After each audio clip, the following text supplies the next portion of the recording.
गुजरात दंगों के बाद जो एक सामूहिक कब्रों का कंकाल अवशेष निकाला गया, उनकी पहचान करना। 2 बार किया ऐसा मैंने, 1 बार नहीं, 2 बार निकाले हैं वहाँ।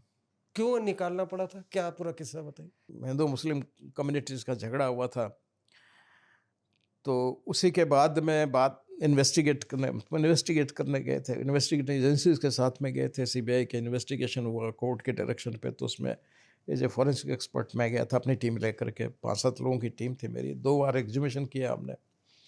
अब था भी ठीक है, तो इफेक्ट था कि भाई 2 कम्युनिटीज़ का आपस में झगड़ा हुआ, कारण चाहे कुछ भी रहा हो, वी डोंट, जो कुछ भी है इट्स इफेक्ट कि भाई ठीक है, दोनों कम्युनिटीज़ आपस में लड़ती आई हैं और झगड़े होते आए हैं, लोग भी मरते हैं, सब है, बेकसूर लोगों को, जो मैं भी तो बेकसूर ही हूँ। तो वहीं पे जब हमें ये बताया गया तो नेचुरली मैं गया वहाँ पे जाके और कैंप किया वहाँ पे गुजरात में। क्या बोलते हैं जहाँ वो दाहोद पंचमहल डिस्ट्रिक्ट है शायद वो, तो वहाँ पे गए थे। फर्स्ट टाइम जब हम गए तो हमें पता नहीं था कि भाई, किसी को भी पता नहीं था, क्योंकि दोनों कम्युनिटीज़ का क्लैश हुआ और उसमें कुछ लोग मारे गए, फिर दूसरी कम्युनिटी क्योंकि डोमिनेटिंग थी उस वक्त, तो उन्होंने उनको वहीं दफन कर दिया एक जंगल में। अब वो खुद भी नहीं जान रहे हैं, क्योंकि वो टोपोग्राफी ऐसी थी, वो जंगल था एक, जो जंगल में एक रिवर चलती थी, बरसाती रिवर, थोड़ा थोड़ा पानी तो थोड़ा साल में रहता था उसका, लेकिन वैसे बरसाती थी वो मेनली। तो बरसाती रिवर्स का क्या होता है कि हर साल बरसात के ऊपर डिपेंड करता है, बड़ा रास्ता बदल लेती हैं। धार है ना, बहुत ज़्यादा बरसात हुई तो इधर से उधर चली गई, उधर से इधर चली गई, तो वो रास्ता छोड़ चुकी थी अपने। तो इसलिए जो लोग थे, जो इन्वॉल्व भी थे क्राइम में, वो लोग भी आइडेंटिफाई नहीं कर पा रहे थे कि हमने कहाँ पे गाड़ा है उनको या कहाँ पे क्या किया है। तो सबसे बड़े हमारे सामने समस्या ये थी कि उनको लोकेट करना।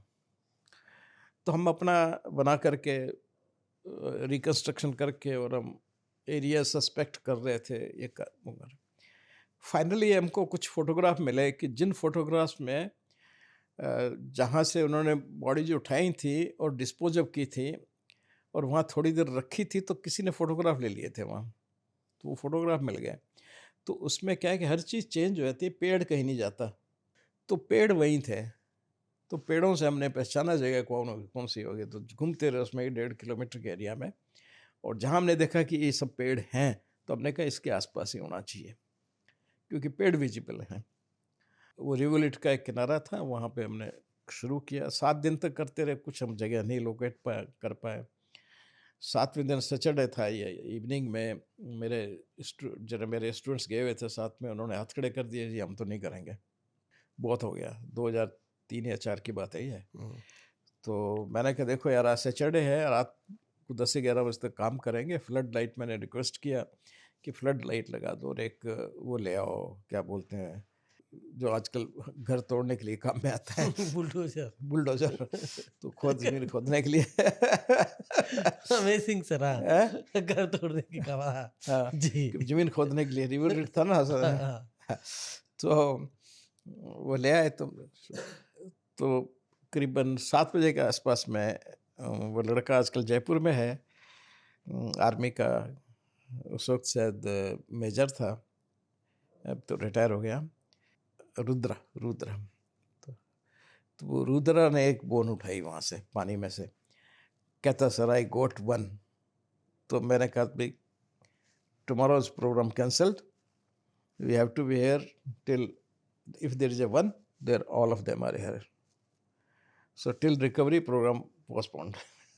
तो सब खुश भी हो गए थोड़े कि चलो, तो फिर उसके बाद फिर हमको मिल गया सारा कुछ। फिर जब वो मिले तो उनके साथ में जिन में चद्दरों में पर्दों में उठा के ले गए थे वहाँ से, भाई मार दिया मतलब कहीं आदमी, तो कहीं उनको आप डिस्पोज ऑफ करने के लिए ले जा रहे हो तो किसी चीज़ में ले जाओगे ना, तो ट्रैक्टर्स प्लस चद्दर वगैरह, कोई अपना पर्दा उठा लाया, कहीं कोई अपने घर के चद्दर ले आया, तो उन पर उनको शिफ्ट किया था, तो वो सब साथ में रिकवर हो गए नहीं उनके साथ, उनसे वो लोग आइडेंटिफाई हो गए।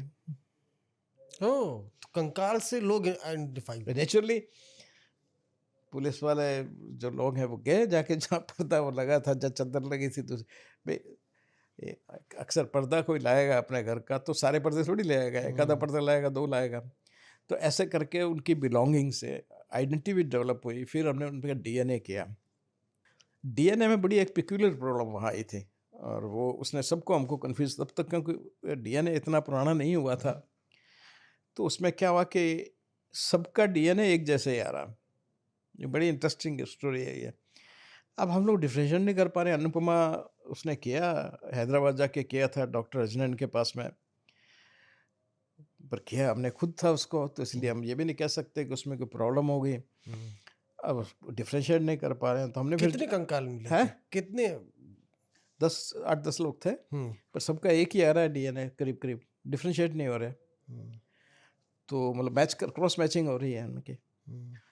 तो फिर क्या हुआ कि हमने जेफरी को भेजा, रिक्वेस्ट किया, तो उसने भी कहा कि आई एम बेफल्ड, मुझे समझ नहीं आ रहा कि ये कैसे हो रहा है।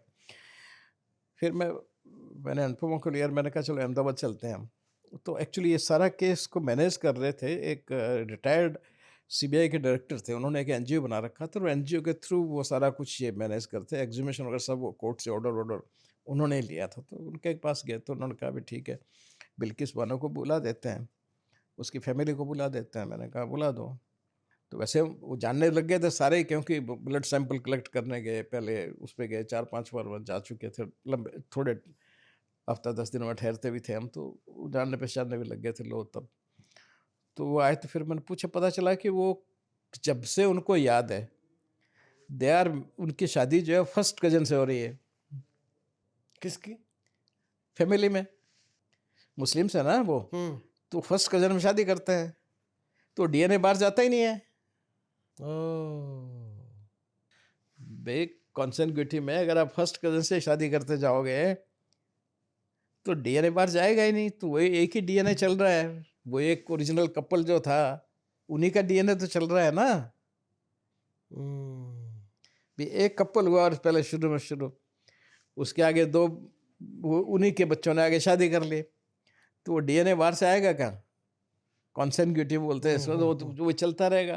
तो एक्चुअली उसमें कोई डिफरेंशिएशन नहीं लग रहा था। ये एक नई चीज़ हमको पता चली, हालांकि उसने काम नहीं किया, हमने काम करते तो बड़ा इंटरेस्टिंग कोई चीज़ आती, पर हम थोड़े सोचते रहे। मैंने कहा यार भी कहीं कम्युनिटी माइंड नहीं कर रही इस चीज़ को कि आप क्या स्टडी कर रहे हो, तो इसलिए स्टडी नहीं किया उसके। पर वो बड़ी इंटरेस्टिंग भी पढ़ा है मेरे पास शायद रिजल्ट, कि भी वो, क्योंकि फिर वो पॉलीमॉर्फिज्म वो होता ही नहीं है, वो वही डीएनए वही घूमता रहता है फैमिली में, 2 ही लोगों का डीएनए घूमेगा ना। फिर ओरिजिनल जो दादा परदादा खड़दादा जो होंगे वो वही डीएनए चलता रहेगा तो पूरी फैमिली में।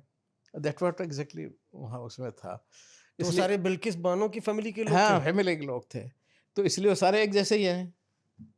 तो कौन क्या है ये पता ही नहीं चल रहा था। तो फिर हमने इतना ही कहा भी एक फैमिली है, इतना कह सकते हैं।